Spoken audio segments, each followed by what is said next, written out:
우리 교회에서 신앙생활하던 박복화 자매님이 다음 주에 북경을 떠나 이제 상해 쪽으로 가서 직장생활하게 됩니다. 하나님께서 복화 자매님의 앞길을 인도하시고 그에 가서도 좋은 교회를 만나서 신앙생활 잘 할 수 있기를 바랍니다. 잠깐 머리 숙여 기도드리겠습니다. 거룩하신 하나님 아버지, 감사합니다. 우리가 어디를 가든지 또 어디에 있든지 하나님께서 늘 우리와 함께 하시고 우리의 앞길을 인도하심을 믿습니다. 그 은혜에 감사하여 오늘도 주님 앞에 나와 신령과 진정으로 주님께 예배를 드리오니 주께서 우리의 예배를 받아주시고 우리에게 풍성한 은혜 내려주시옵기를 간절히 원합니다. 이 시간도 갈급한 심령을 가지고 주님 앞에 머리 숙였습니다. 선포되는 말씀을 통해서 다시 한번 우리에게 말씀하여 주시고 의의 길로 우리 앞길을 인도하여 주시옵소서. 감사하며 예수님의 이름으로 기도하옵나이다. 아멘. 네, 코로나 기간이 길어질 전망입니다. 미국, 유럽, 그리고 한국 등 많은 나라들에서 백신 접종률이 70%를 초과하자 방역 조치를 완화하고 단계적인 위드 코로나로 전환하고 있습니다. 그러자 코로나 신규 확진자가 폭증하고 있지요. 독일은 11월 18일 하루 확진자가 6만 명을 초과를 했습니다. 그래서 역대 최고치를 기록했습니다. 2차 백신 접종을 마쳤지만 돌파 감염 사례도 많이 나오고 있습니다. 백신 접종으로 중증 환자나 또 치사율이 현저히 줄었지만 방심할 수 있는 상황은 아닌 것 같습니다. 그래서 백신은 맞지 않은 사람들의 공공장소 출입을 제한하거나 재택근무를 의무화하고 또 마스크 착용을 확대하는 등 방역 조치를 강화하고 있습니다. 우리 집 근처에 까르푸가 있는데 손님들이 전보다 훨씬 적어졌습니다. 지하에 내려가서 까르푸 매장에 들어가기까지 양쪽에 작은 매장들이 많이 있습니다.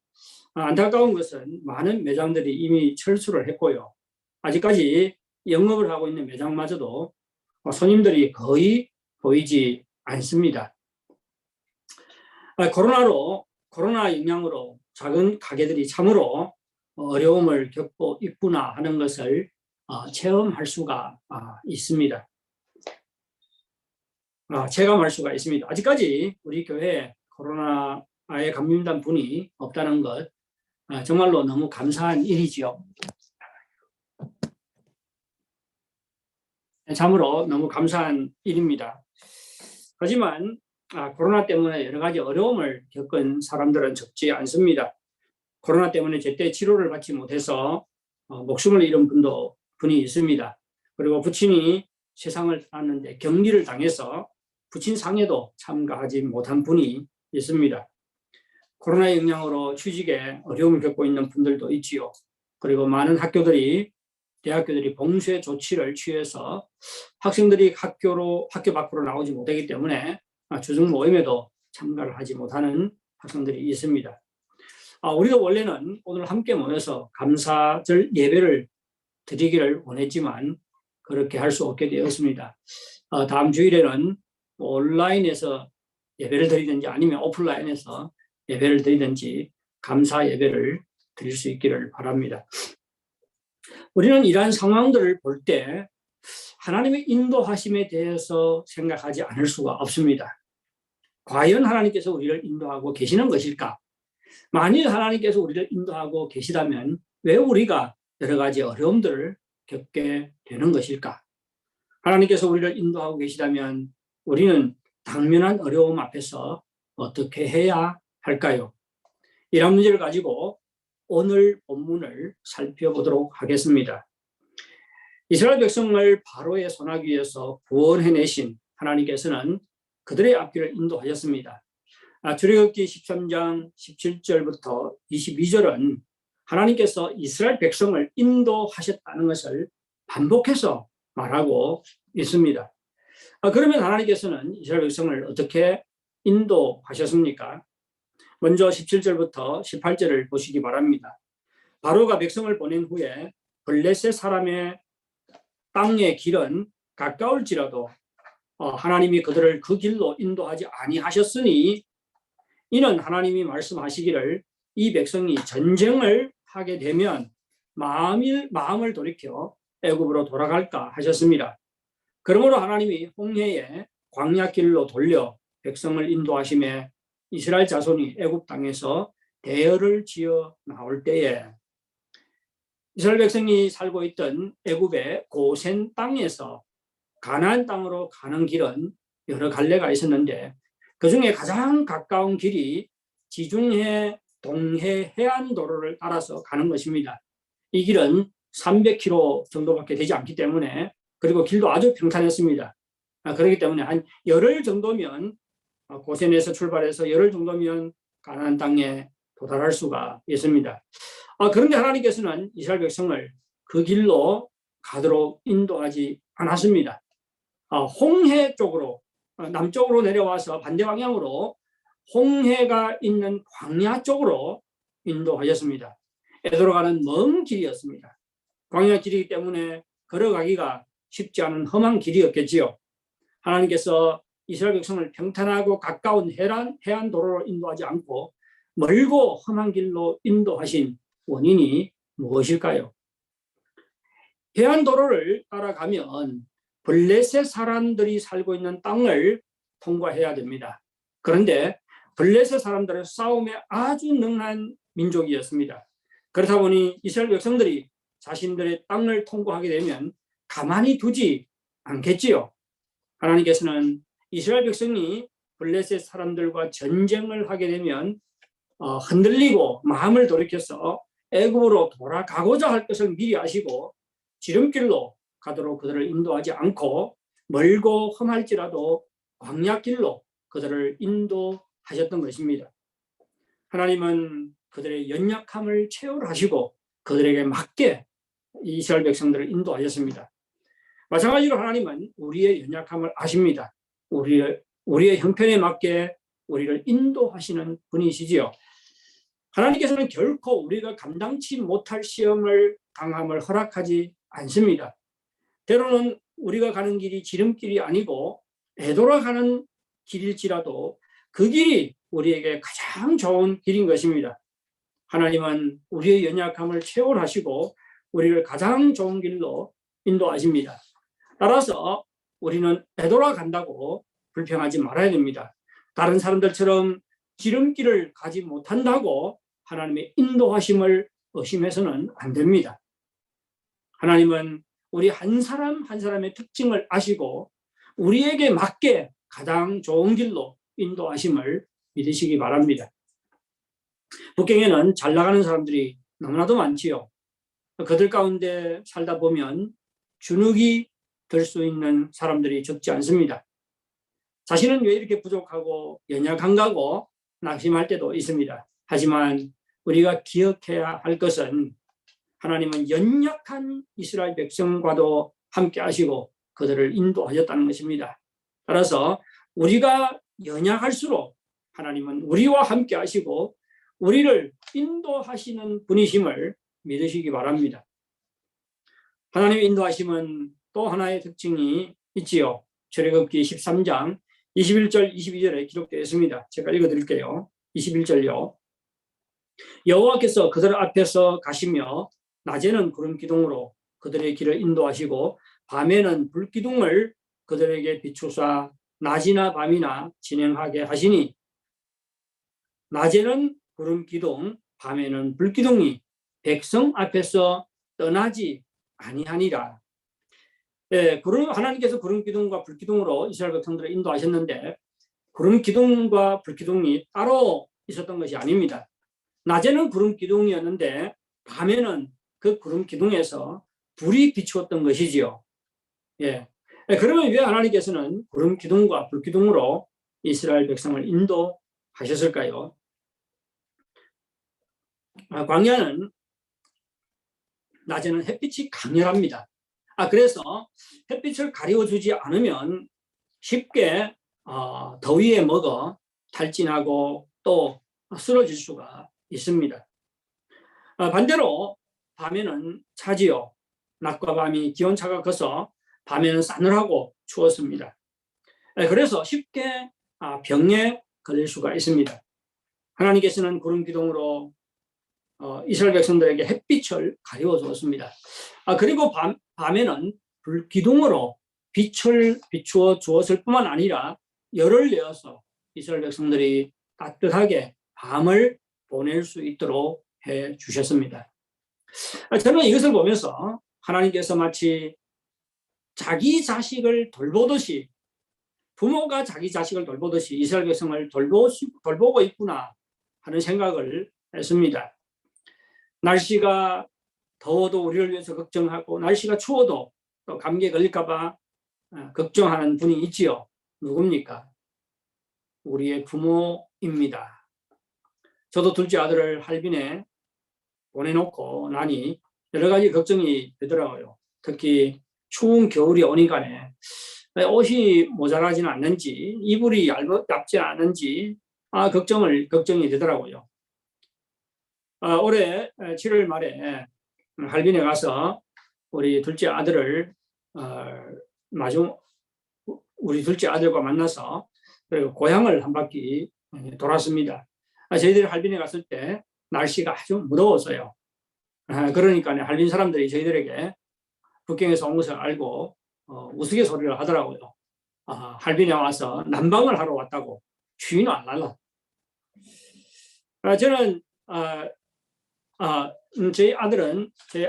제 둘째 아들은 기말 시험을 친 후에 우리를 기다리느라고 기숙사에서 이틀인가 사흘인가 더 보냈습니다. 우리를 만난다고 하는 말이 너무 더워서 밤에 거의 잠을 못 잤대요. 그날 저녁에 호텔방에 자는데 이튿날 10시 넘게까지 자더라고요. 자, 그 모습을 보면서 마음이 참 아팠습니다. 이것이 부모의 마음이지요. 더워도 자식을 위해서 걱정을 하고 추워도 자식을 위해서 걱정하는 것, 부모의 마음입니다. 하나님은 부모가 어린 자식을 돌보듯이 섬세하게 우리를 돌보시고 우리 앞서가시며 우리 앞길을 인도하십니다.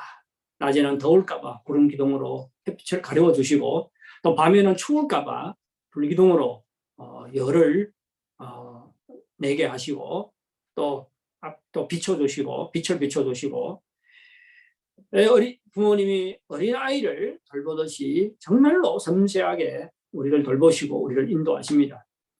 하나님은 사랑으로 우리를 돌보시고 보호하시고 인도하십니다. 특히 우리가 북경이라는 큰 도시에 살면서 때로는 외롭고 때로는 참으로 차갑게 느껴질 때가 있지요. 이때 정말로 따뜻한 사랑의 손길로 우리를 돌보시고 우리를 인도하시는 하나님을 바라보시기 바랍니다. 하나님께서 우리 연약함을 아시고 가장 좋은 길로 우리를 인도하시고 또 늘 사랑의 손길로 우리를 돌보시고 인도하시지만 우리의 앞길이 늘 순탄한 것만은 아니지요. 우리는 여러 가지 어려움들을 겪습니다. 어찌할 방법이 없는 코너에 몰릴 때도 있습니다. 진퇴양난의 위기에 빠질 때도 있습니다. 출애굽기 14장에서 이스라엘 백성이 어떠한 공경에 빠졌는지 보겠습니다. 하나님께서는 이스라엘 백성이 가던 길을 돌이켜서 그들을 홍해 쪽으로 인도하셨습니다. 그리고는 바닷가에 장막을 치도록 했습니다. 인간적인 눈으로 볼 때 이러한 인도하심, 이러한 전략, 이것은 아주 큰 실수라고 할 수 있습니다. 홍해가 가로막고 있기 때문에 적군이 쳐들어오면 도망갈 수가 없습니다. 도간에 든 쥐 신세가 되고 말지요. 그렇기 때문에 바로가 이것을 알고 어떻게 말했습니까? 3절입니다. 바로가 이스라엘 자손에 대하여 말하기를 그들이 그 땅에서 멀리 떠나 광야에 갇힌 바 되었다 하리라. 애굽왕 바로는 이스라엘 백성의 행진 노선을 보고는 그들이 광야에서 길을 잃어버리고 갇혀버린 신세가 되었다고 판단을 했습니다. 하나님께서는 이스라엘 백성을 이렇게 홍해 쪽으로 인도하셨을 뿐만 아니라 이어서 바로 왕의 마음을 완악하게 했지요. 그래서 그로 하여금 이스라엘 백성을 쫓아오게 했습니다. 이스라엘 백성이 애굽을 빠져나가자 바로와 그의 신하들의 마음이 변했습니다. 후회하기 시작했어요. 그래서 이렇게 부르짖었습니다. 우리가 어찌 이같이 하여 이스라엘을 우리를 섬김에서 놓아 보내었는가? 이스라엘 백성들이 애굽에서 노예로 섬겼지요. 그런데 그렇게 많은 노예들이 하루아침에 쓸물처럼 애굽을 빠져나갔습니다. 애굽 사람들의 삶은 혼란에 빠졌을 것이 분명합니다. 전에는 이스라엘 백성들이 애굽 사람을 위해서 농사를 지어주고 건물을 지어주고 밥을 해주고 빨래를 해주고 온갖 집안일을 다 해줬어요. 그런데 이제는 다 스스로 해야만 했습니다. 얼마나 불편했겠습니까? 회사들은 일꾼을 구하지 못해서 가동을 멈추었을 것입니다. 애굽의 경제가 큰 타격을 입었을 것입니다. 바로 왕은 마음이 바뀌어서 수많은 병거와 군사를 이끌고 이스라엘 백성을 추격해 왔습니다. 이스라엘 백성들 추격해온 애국 군대를 보고 어떤 마음이 들었어요. 도망가자니 홍해가 앞을 가로막고 있습니다. 싸우자니 훈련된 애국 군사들을 이길 수가 없습니다. 그야말로 이스라엘 백성은 정말로 진퇴양난의 위기에 빠지게 되었지요. 하지만 이것도 하나님께서 인도하신 것이지요. 하나님께서 이렇게 인도했습니다. 홍해 쪽으로 인도하셨고 바로 왕의 마음을 완악케 해서 그로 하여금 이스라엘 백성을 쫓아오도록 했습니다. 하나님께서 이렇게 인도하셨습니다. 이는 하나님께서 우리를 인도하시지만 우리가 큰 어려움에 부딪힐 수 있다는 것을 보여줍니다. 이스라엘 백성들처럼 진퇴양난의 위기에 빠져서 오도 가도 못할 수가 있다는 것을 말해줍니다. 하지만 이때도 우리가 알아야 할 것은 하나님께서 우리를 인도하셨고 우리가 어려움에 부딪히면 하나님께서 우리를 인도하지 않았다는 생각이 들 수가 있는데 그렇지 않아요. 우리가 어려움에 부딪혀도 하나님께서 우리를 인도하셨고 또 결코 우리를 버리지 않고 계속해서 인도하신다는 것을 알아야 합니다. 지난 세월을 또 이렇게 보시기 바랍니다. 굽은 길을 걸은 적이 있지요. 실수하고 고생한 경험이 또 있지요. 우리가 어떤 길을 걸어왔든지 그리고 현재 우리가 어떤 형편에 처해 있든지 우리는 하나님께서 우리를 떠나지 않고 인도하신다는 것을 알아야 합니다. 그러면 하나님께서 우리를 인도하시는데 우리는 왜 이러한 어려움을 겪게 되고 심지어 위기를 만나게 되는 것일까요? 우리의 삶을 통해 하나님께서는 우리의 삶을 통해서 하나님의 영광을 드러내어서 하나님이 어떠한 분인지를 알리기를 위해서 그렇게 하십니다. 4절을 한번 보시기를 바랍니다.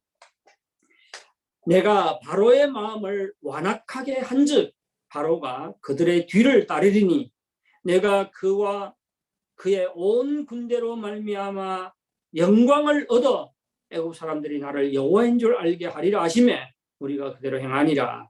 여기 보면 하나님께서 이렇게 말씀하시지요. 내가 그와 그의 온 군대로 말미암아 영광을 얻어. 이건 무슨 말입니까? 지금 바로가 군대를 이끌고 쫓아와요. 근데 하나님께서 그 군대로 말미암아 영광을 얻겠다고 이야기합니다. 이 말은 하나님께서 그들과 싸워서 그들을 패배를 시키고 영광을 드러낸다는 말입니다. 하나님께서는 우리가 겪는 어려움 가운데 능력으로 역사하셔서 하나님의 영광, 하나님의 하나님 되심을 드러내시기를 원하십니다. 그래서 우리가 하나님이 어떠한 분인지 더욱 깊이 알고 또 이 세상에 증거하고 드러내시기를 원하시는 것입니다. 우리에게 고난을 허락하시는 분은 또한 고난 가운데 능력으로 역사하시는 분이십니다. 그래서 하나님의 영광을 드러내어서 우리로 하여금 하나님을 더 깊이 알게 하십니다. 따라서 고난을 고난으로만 보지 마시기 바랍니다. 고난을 하나님의 능력의 역사를 체험할 기회로 보시기 바랍니다. 그리고 고난이 닥칠 때 하나님의 능력의 역사를 기대하시기 바랍니다. 고난 가운데 하나님의 일하심을 경험함으로 하나님을 더욱 깊이 알아가시기를 바랍니다. 그래서 고난을 겪은 후에 욥처럼 고백할 수 있기를 바랍니다. 내가 죽게 대하여 귀로 듣기만 하였사오나 이제는 눈으로 주를 배움나이다. 그러면 우리가 인생의 위기를 만날 때 어떻게 해야 할까요? 코로나 같은 어려움이 지속이 될 때 어떻게 살아야 할까요? 우리가 아무리 연약하든지, 우리가 아무리 굽은 길을 걸어왔든지, 우리가 아무리 큰 난관과 위기에 봉착해 있든지 우리는 하나님의 변함없는 인도하심을 믿어야 합니다. 하나님께서 능력으로 역사하셔서 하나님의 영광을 드러내시고 우리를 유익하게 하실 것을 믿어야 합니다. 믿음이 없으면 쉽게 낙심하고 절망하지요. 반대로 믿음이 있으면 위기가 닥칠 때도 흔들리지 않습니다. 애굽 왕 바로가 전차와 군대를 이끌고 이스라엘 백성을 쫓아왔을 때 이스라엘 백성과 모세는 전혀 상반된 반응을 보였습니다. 10절과 12절은 10절부터 12절까지의 내용은 이스라엘 백성들이 어떠한 반응을 보였는지를 우리에게 말해주고 있습니다. 제가 읽어드리겠습니다. 이스라엘 백성들이 어떠한 반응을 보였는지 자세히 보시기 바랍니다. 바로가 가까이 올 때에 이스라엘 자손이 눈을 들어본즉 애굽 사람들이 자기들 뒤에 이른지라 이스라엘 자손이 심히 두려워하여 여호와께 부르짖고 두려워했습니다. 하나님께 부르짖었어요. 그리고 11절 보십시오. 그들이 또 모세에게 이르되 애굽에 매장지가 없어서 당신이 우리를 이끌어내어 이 광야에서 죽게 하느냐. 죽을 것이라고 생각했지요. 절망에 빠진 것입니다. 어찌하여 당신이 우리를 이끌어내어 이 광야에서 죽게 하느냐. 어찌하여 당신이 우리를 애굽에서 이끌어내어 우리에게 이같이 하느냐. 12절요. 우리가 애굽에서 당신에게 이런 말이 이것이 아니냐. 이르기를 우리를 내버려 두라. 우리가 애굽 사람을 섬길 것이라 하지 아니하더냐. 애굽 사람을 섬기는 것이 광야에서 죽는 것보다 낫겠노라. 이스라엘 백성들은 자신들이 광야에서 죽을 거라고 생각을 했습니다. 절망하고 있는 형편이죠. 이스라엘 백성은 뒤쫓아온 애굽 군대를 보고 두려움에 떨었습니다. 11절은 그들이 심히 두려워했다고 말하고 있습니다. 그들은 두려움 가운데 어떻게 했어요? 먼저 하나님께 나가서 부르짖습니다. 기도를 했어요. 잘한 것이지요. 하지만 그들은 기도하는 것을 중단하고 모세를 향해서 원망을 토해냈습니다. 기도한 사람 같지가 않아요.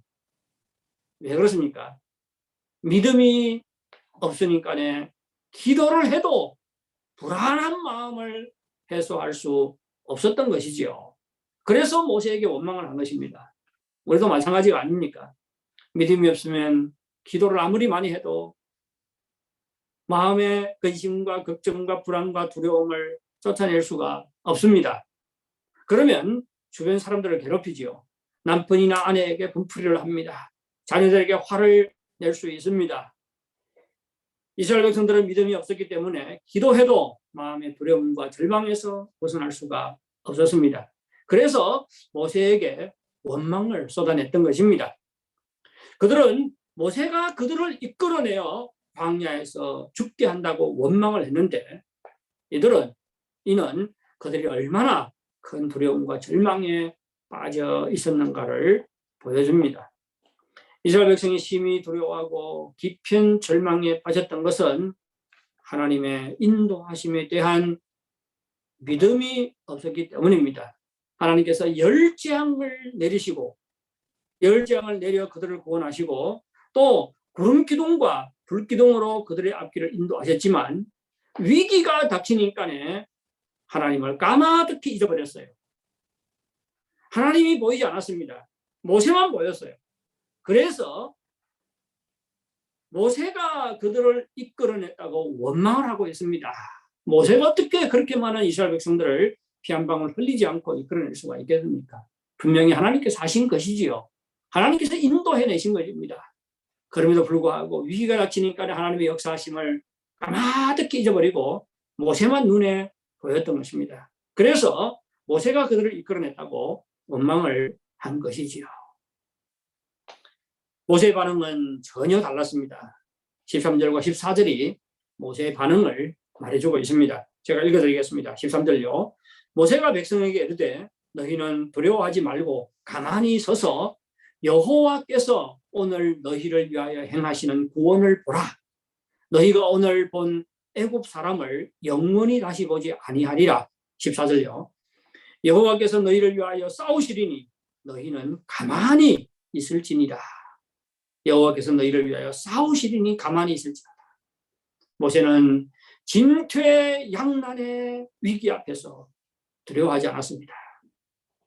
백성들에게 두려워하지 말고 가만히 있어서 여호와 하나님이 그들을 위해 싸우실 것을 기다리라고 권면을 했습니다. 모세가 강력한 적군 앞에서 이렇게 침착한 반응을 보일 수 있었던 것은 무엇 때문일까요? 하나님의 인도하심과 역사하심에 대한 믿음이 있었기 때문이죠. 그는 하나님께서 이스라엘 백성을 여기까지 인도하셨다고 믿었습니다. 지금 진퇴양난의 위기에 처해 있었지만 그러할지라도 하나님께서 자신들을 인도하셨다고 믿었습니다. 그리고 하나님께서 이제는 진퇴양난의 위기에 처한 이스라엘 백성을 위해서 싸우실 것이라고 믿었습니다. 이러한 믿음이 그로 하여금 절체절명의 위기의 때에도 흔들리지 않게 했던 것입니다. 어려움이나 위기에 부딪힐 때 여러분의 반응은 어떠합니까? 여러분의 반응은 이스라엘 백성과 비슷합니까? 아니면 모세와 비슷합니까? 금요일에 한 자매님을 신방을 했습니다. 우리에게 자신의 고민을 털어놓더라고요. 딸이 중학교 다니는데 공부를 아주 잘해요. 제가 보기에는요. 그런데 엄마의 마음에는 들지 않은 것입니다. 왜요? 성적에 너무 민감하기 때문이에요. 딸의 성적이 조금만 올라가면 막 마음이 기쁘다가도 다음에 성적이 조금만 또 떨어져도 마음이 불안해지고 막 열심히 공부 안 하는 모습이 조금만 보여도 막 화가 나는 것입니다. 그리고 그것이 그대로 딸에게 돌아가는 것이죠. 딸에게 화를 내고 휴대폰을 빼앗고 딸과의 관계가 아주 긴장 상태에 빠져 있더라고요. 저는 그 자매님에게 제 이야기를 좀 해드렸습니다. 저도 우리 큰아들이 소학교 다닐 때 그랬거든요. 가만히 보니까 그러다가 가만히 보니까 제게 믿음이 없더라고요. 하나님께서 제 아들의 앞길을 인도하신다는 것을 믿지 않았기 때문에 성적에 따라서 기분이 올라갔다 내려갔다 하는 것입니다. 하지만 하나님께서 제 아들의 앞길을 인도하실 것을 믿고 하나님을 의지하기 시작했을 때 불안한 마음이 사라졌습니다. 성적이 좋지 않을 때에도 오히려 아들을 격려하고 축복해 줄 수가 있었습니다. 저희도 말씀을 드렸죠. 문을 열고 학교로 떠나는 아들의 뒷모습을 보면서 자주 축복 기도를 했습니다. 하나님께서 저희 기도를 들으시고 제 아들들을 정말로 복된 길로 인도하고 있습니다. 그러면 어떻게 하면 우리가 이러한 어려움과 곤경과 위기의 때에 하나님의 인도하심을 믿고 하나님을 의지할 수가 있지요. 모세가 어떻게 이러한 위기의 순간에 하나님의 인도하심과 역사하심을 믿었는지를 보면 알 수가 있습니다.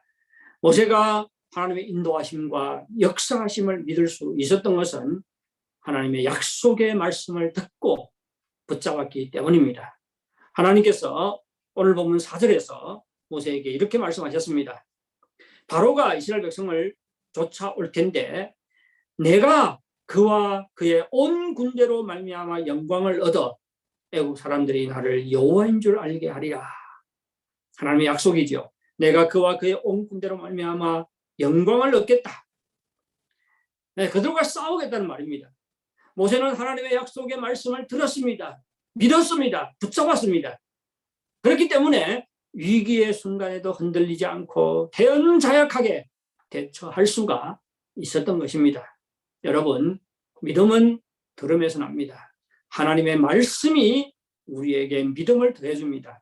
따라서 평소에 하나님의 말씀을 읽고 묵상하고 연구하는 일에 더욱 힘쓰시기 바랍니다. 그저 지식으로만 받아들이지 마시고 말씀 공부를 통해서 하나님이 어떠한 분인지 깊이 알아가야 합니다. 그리고 하나님의 약속의 말씀을 붙잡고 하나님을 의지하는 연습을 해야 됩니다. 그러한 삶을 실천하시기 바랍니다. 이때 우리의 믿음이 자라갑니다. 그리고 어떤 상황에 처해도 하나님의 인도하심과 역사하심을 믿을 수가 있습니다. 그래서 위기의 순간에도 절망하지 않고 대언하게 대처할 수가 있습니다. 사랑하는 성도 여러분, 우리를 구원하신 하나님은 늘 우리와 함께 하시고 우리의 앞길을 인도하십니다.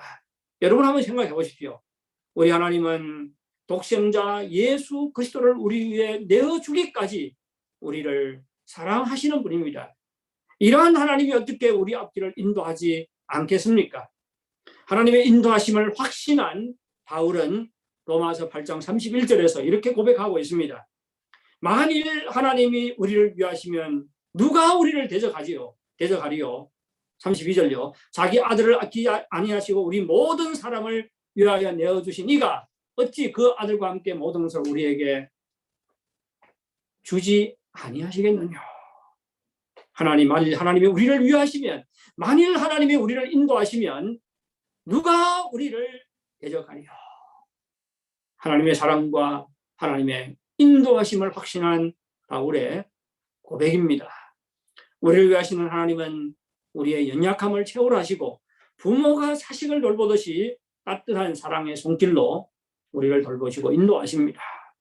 하나님은 우리가 순탄할 때 우리를 인도하실 뿐만 아니라 우리가 큰 어려움과 진퇴양난의 위기에 부딪힐 때도 우리를 인도하시고 능력으로 역사하시는 분이십니다. 따라서 어떠한 상황에 처해도 하나님의 인도를 믿고 흔들리거나 절망하지 마시기 바랍니다. 믿음으로 잠잠히 하나님을 의지하는 여러분들이 되시기를 바랍니다. 그래서 여러분이 어려움을 통과해 나가는 그 과정을 통해서 하나님께 영광을 돌리시기 바랍니다. 네, 다 같이 찬송 한 곡 부르고 하나님께 기도하도록 하겠습니다.